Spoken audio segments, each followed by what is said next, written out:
I really got a terrible daughter-in-law, didn't I? That girl is useless, so there's no hope. When I left work early and entered the house, I could hear my mother-in-law's voice from the living room. I instinctively lowered my breath and listened carefully. I'm getting a huge inheritance, you know. Since I'm receiving it, there's no need to be stingy, right? After all, I'm doing most of the housework, you know. I even ironed that girl's shirts for her. Well, I have to admit, I'm doing it to spend her inheritance. But still, I'm doing it. It seems like she's talking about me. My mother-in-law is talking about me. But I'm taken aback by her tone. My usual mother-in-law is very kind and considerate, even taking the initiative with household chores. I've never heard her speak like this before. Calling me a bad daughter-in-law or useless? Was my mother-in-law always like this? And talking about an inheritance? Could she be referring to that thing I inherited from my aunt? I quietly approached the living room, concealing my footsteps and presence. If she didn't have an inheritance, that girl, I wouldn't have accepted her as a daughter-in-law. She's plain and uninteresting. She's the kind of daughter-in-law you can't brag about to the neighbors. It's all for the sake of money, isn't it? Endurance, it's all about endurance. During all this time, my mother-in-law had been constantly making derogatory comments about me. I wonder who she's talking to. I discreetly peeked inside and saw the person she was talking to. I gasped in surprise. And my mother-in-law, with a smirk on her face, said, "That's right," and clapped her hands. She passed away, leaving an inheritance for that girl. She was her niece, you see. But the truth is... I felt like screaming as my mother-in-law spoke, but I quickly covered my mouth. No way. Can that really be? My name is Arya. I'm a 28-year-old housewife. I met my husband, Luke, through a coworker's invitation to a group date. We got to know each other at the mixer, and we hit it off, starting a relationship. I lost my parents in an accident when I was young, and my father's sister, Caroline, raised me. Even though Aunt Caroline had gone through a divorce when she was young, she became a successful businesswoman and raised me with strict yet loving care. She put me through college, and when I received my first paycheck as a working adult, I treated her to a meal as a token of my gratitude. Around that time, Aunt Caroline was diagnosed with cancer. When we found out, it had already spread throughout her body, and there was nothing that could be done. She was given a short time to live. Aunt Caroline probably had a sense of what was coming. She entrusted her company to a trusted colleague, and there were no major disputes. Last year, Aunt Caroline passed away, and many people, including her employees and the company's legal counsel, attended her funeral. Arya, are you okay? Take a break for a bit. Luke, thank you. I had lost my only family member and was feeling worn out and down, but the one who encouraged me was my boyfriend at the time, who would later become my husband. He continued to support me, and he has been there for me ever since. Luke is truly kind. I want to spend the rest of my life with him. Afterward, he proposed to me, and I decided to get married. When we went to his house for the marriage proposal, my mother-in-law warmly welcomed me. If you, Arya, are willing to join our family, I would be very happy. She said it with joy and served tea. I had met my mother-in-law a few times before, and she had even visited our home when we were living together. However, I had never discussed my family before. So at this moment, I opened up and told her that both my parents had passed away, and my aunt, who had raised me, had also passed away last year. But my mother-in-law, without making a single unpleasant face, said, "It must have been tough," and she teared up as she comforted me. I felt relieved by her kindness.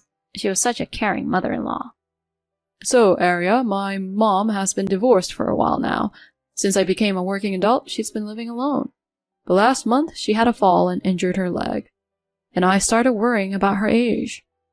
Arya, if it's okay with you, would you be willing to live with my mom after we get married? His proposal gave me a moment of hesitation.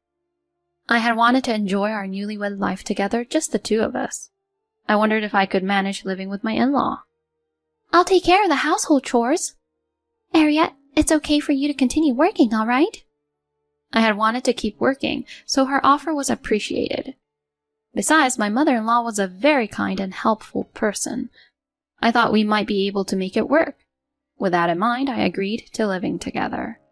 And so the three of us started living together.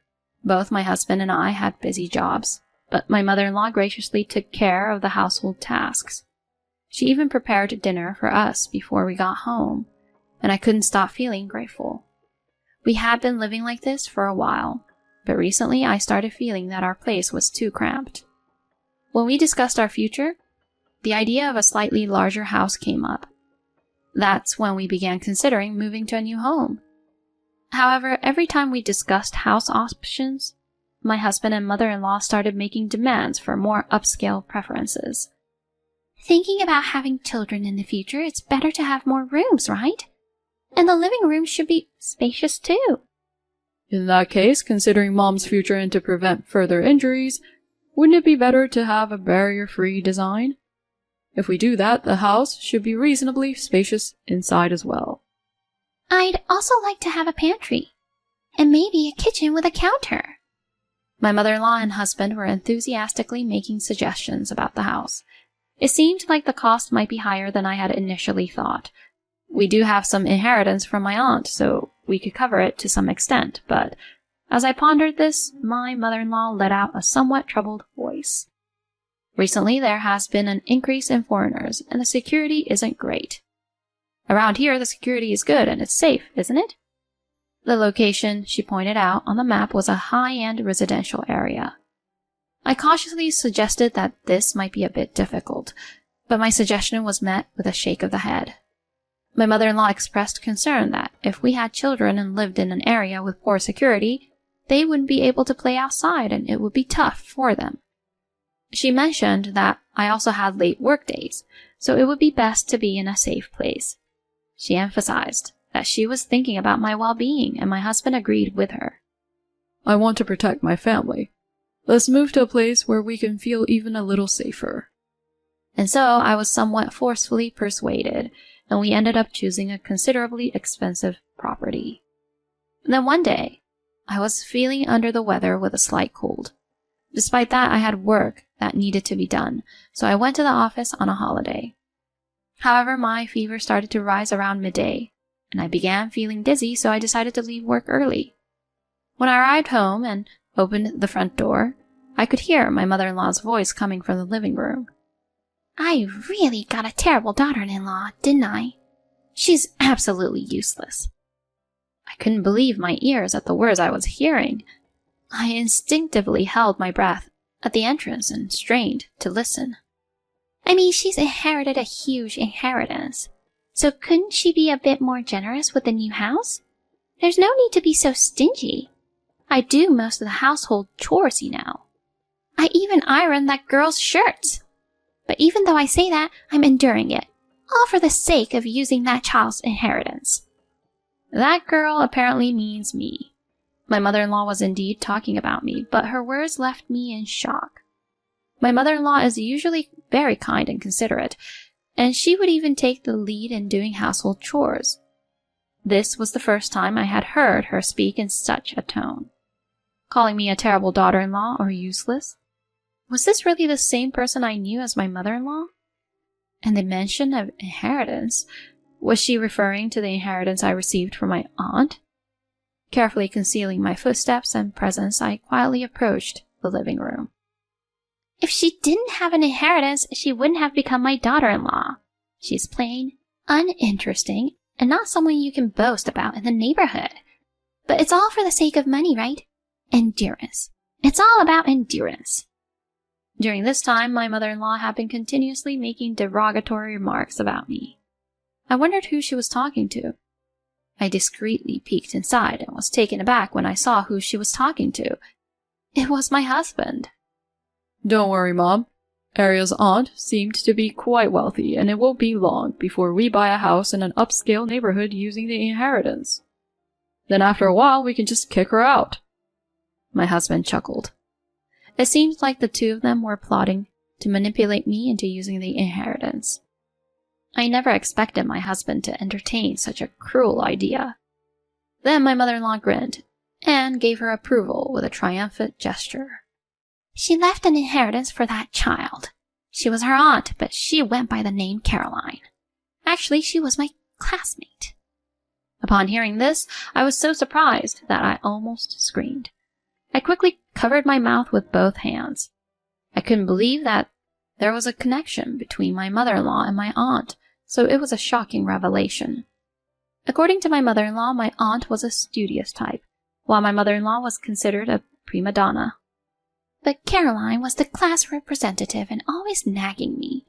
She used to say things like, "Throw your trash in the bin," and "Don't bully Claire," even though she was a plain studious type. She was so cheeky I really disliked her. But I was popular, and I thought Caroline would live a plain life in the shadows forever. And yet... My mother-in-law bit her lip with a look of frustration. 20 years ago, she had met my aunt at a class reunion. Back then, my aunt was a quiet, studious person, but she had transformed into a successful businesswoman.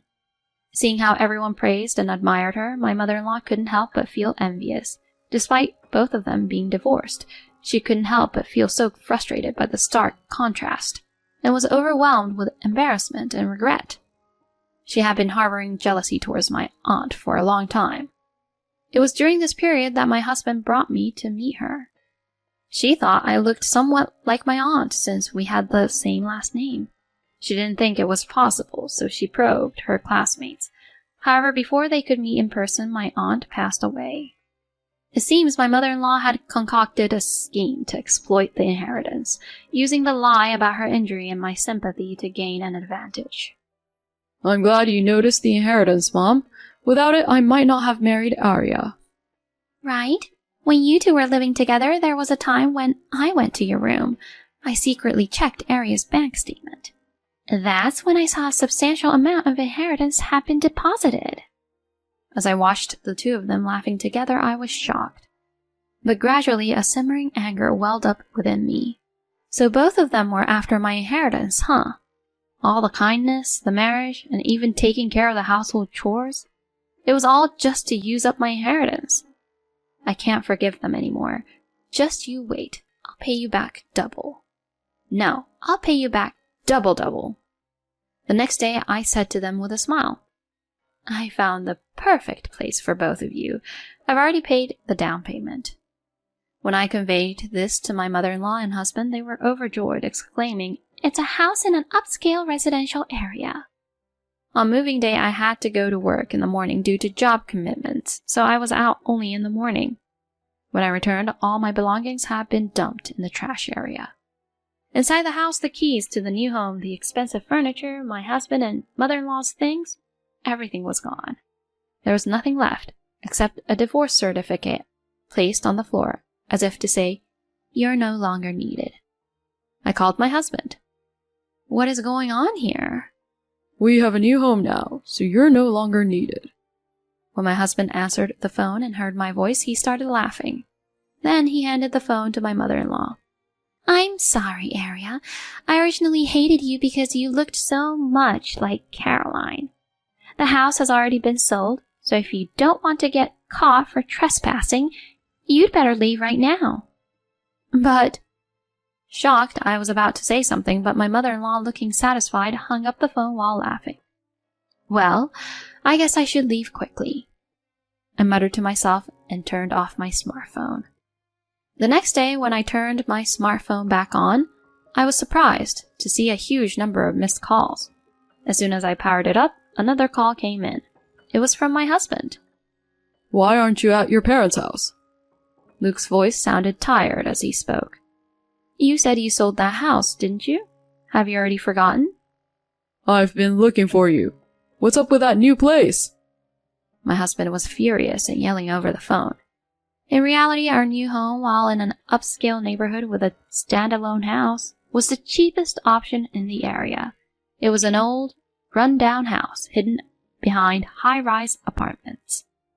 In the background, I could hear my mother-in-law yelling loudly alongside my husband. Right? Isn't it the perfect place for you guys? I couldn't hold back my laughter any longer. Yesterday I had pretended to be shocked, but after hanging up I had a good laugh because my plan had worked. I had actually moved to a luxury apartment that I had prepared in advance. What do you mean, the perfect place? This is ridiculous. When I sneakily checked your bank statement, I saw that $300,000 had disappeared.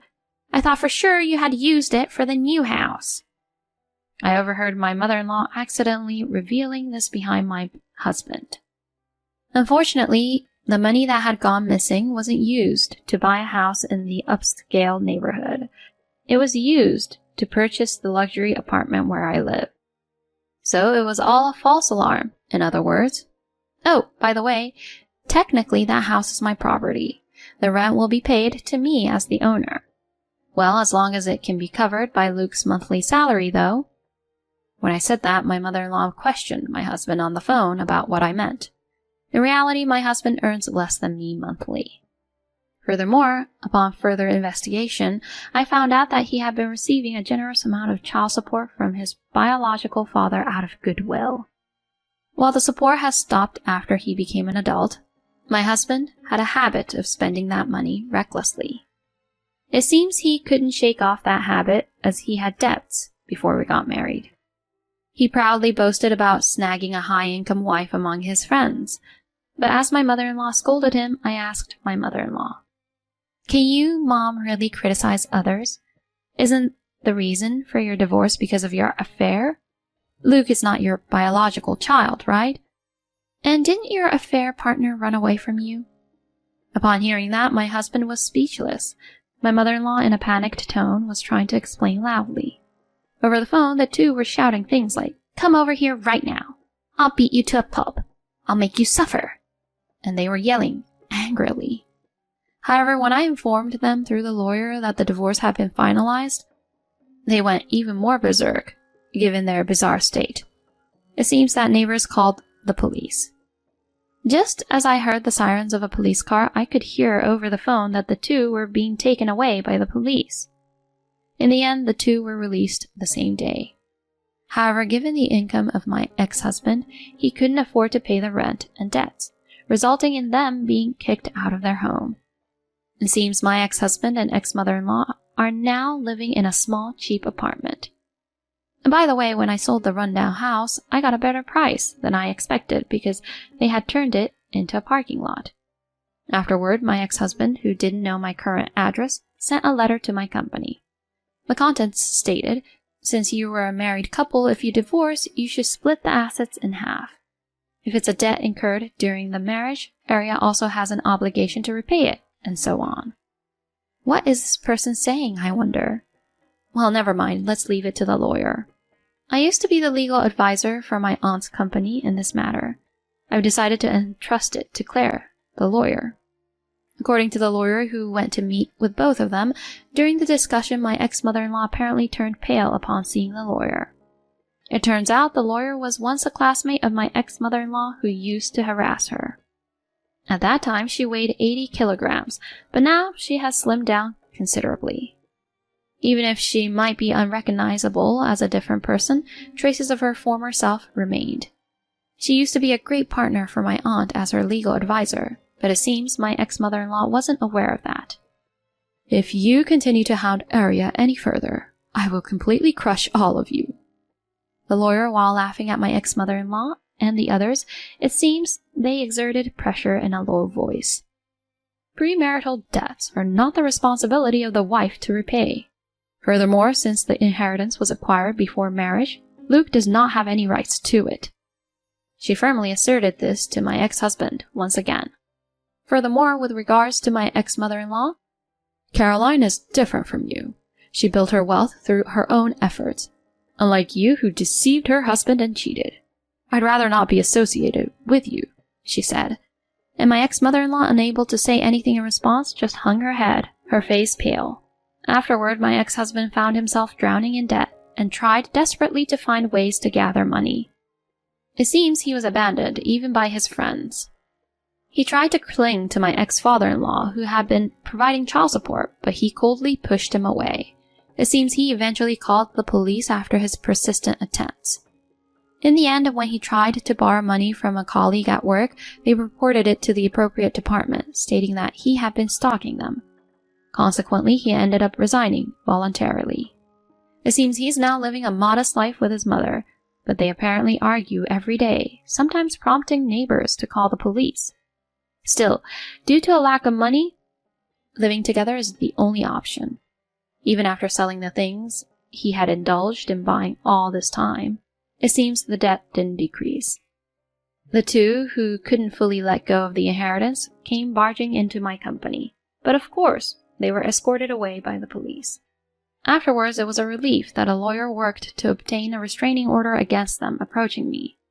As for me, after selling the land, I became interested in increasing my wealth and actively studied for it.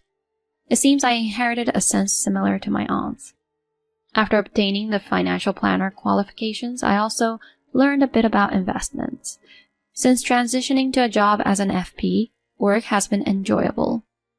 I think it might be okay not to get married for a while. You look just like Caroline when you're working happily. Really? That makes me very happy if it's true.